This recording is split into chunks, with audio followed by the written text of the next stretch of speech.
वाशिष्ठी कृषी व पशुधन संवर्धन प्रदर्शन कृषी महोत्सव 2025 या कृषी प्रदर्शनाचे उद्घाटक देशाचे नेते माजी कृषी मंत्री आदरणीय साहेब आजच्या ह्या कृषी प्रदर्शनाच्या उद्घाटनाकरता आवर्जून उपस्थित असलेले आमचे ज्येष्ठ सहकारी माजी मंत्री आणि राष्ट्रवादी काँग्रेस शरदचंद्रजी पवार साहेब पक्षाचे राज्याचे अध्यक्ष सन्मान्य जयंतराव पाटील, आजच्या ह्या कार्यक्रमाकरता उपस्थित असलेले आपल्या कोकण कृषी विद्यापीठाचे कुलगुरू डॉक्टर संजयजी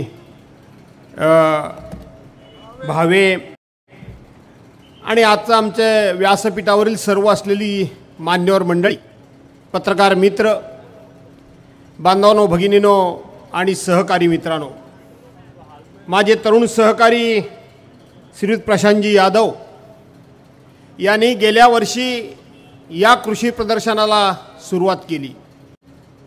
खरं तर माझ्यासकट सर्वांना असं वाटलं होतं की प्रशांतजी यादव हे 2024ची विधानसभा निवडणूक लढणार आहेत आणि 2024ची विधानसभा निवडणूक लढणार आहेत आणि म्हणून त्यांनी या मतदारसंघातील आणि जिल्ह्यातील कृषी, पशुसंवर्धन आणि शेतकरी वर्गाला आणि महिला वर्गाला आकर्षित करण्याकरता म्हणून कदाचित हे प्रदर्शन भरवलं असेल.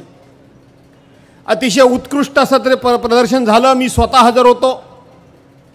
परंतु नुकत्याच झालेल्या विधानसभेच्या निवडणुकीमध्ये दुर्दैवानं प्रशांत यादवांना पराभवाला सामोरं जावं लागलं आणि पराभवाला सामोरं गेल्यानंतर सुद्धा उणे पुरे 1 महिना 1.5 महिना होतो न होतो त्यानंतर सुद्धा गेल्या वर्षापेक्षा दुप्पट ताकदीनं आणि अधिक नियोजनबद्धरित्या अशा पद्धतीचं हे कृषी प्रदर्शन प्रशांत यादव यांनी भरवलं. प्रशांतजी, माझ्या 43 वर्षाच्या राजकीय जीवनामध्ये मी विधायक कामाला, विकास कामाला कोणाबरोबरही माझे राजकीय मतभेद असले तरी माझ्या आयुष्यामध्ये कधीही मी कुठल्या चांगल्या कामाला विरोध केलेला नाही. तुम्हाला तर विरोध करायचा प्रश्नच येत नाही. पण आज व्यासपीठावर आदरणीय पवारसाहेब आहेत. या कोकणामध्ये आज रोजगार हमी योजनेअंतर्गत जी फळबाग लागवड योजना ही देऊन खऱ्या अर्थानं कोकणाचं अर्थकारण बदलण्याचं काम जर कोणी केलं असेल तर ते आदरणीय पवारसाहेबांनी केलं. केंद्रीय कृषी मंत्री असताना नारळ बोर्डाचे अध्यक्ष म्हणून या जिल्ह्यातले ज्येष्ठ नेते राजाभाऊ लिमये यांना बोर्डाचं अध्यक्षपद देऊन खऱ्या अर्थानं कोकणाचं अर्थकारण मजबूत करण्याचं काम जर कोणी केलं असेल तर ते आदरणीय पवारसाहेबांनी केलं. आपल्याला माहीत आहे की मत्स्य खातं सुद्धा पवारसाहेबांच्याकडे होतं. मी राज्यमंत्री होतो. आज संपूर्णपणे सायसेफची बँगलोरची एक टीम पाठवून संपूर्ण कोकण पट्टीमध्ये जिथे जिथे म्हणून कुठे बंदरं उभी करायची असतील ती बंदरं उभी करण्याकरता म्हणून एका बंदराची NOC मिळण्याकरता 2-2, 5-5 वर्ष जायची. पण पवार साहेबांना मी दिल्लीमध्ये जाऊन भेटलो आणि पवार साहेबांनी एकाच वेळेला संपूर्ण कोकणाचा सर्वे करून एकाच वेळेला NOC देण्याचा ऐतिहासिक जर निर्णय कोणी घेतला असेल तर तो पवार साहेबांनी घेतला.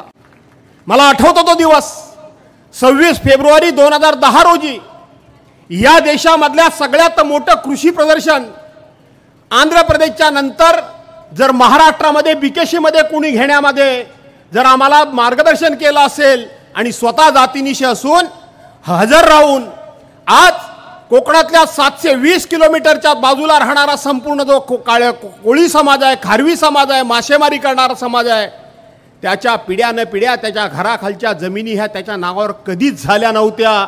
त्या सुद्धा नवी जाती आज ज्या त्यांच्या नावावर होत आहेत त्याचे ते मालक होत आहेत. त्याचे खऱ्या अर्थाने जर जनक कोण असतील तर ते पवार साहेब आहेत. पवार साहेब आहेत आणि म्हणून कोकणाकरता पवार साहेबांनी खूप काही दिलेलं आहे.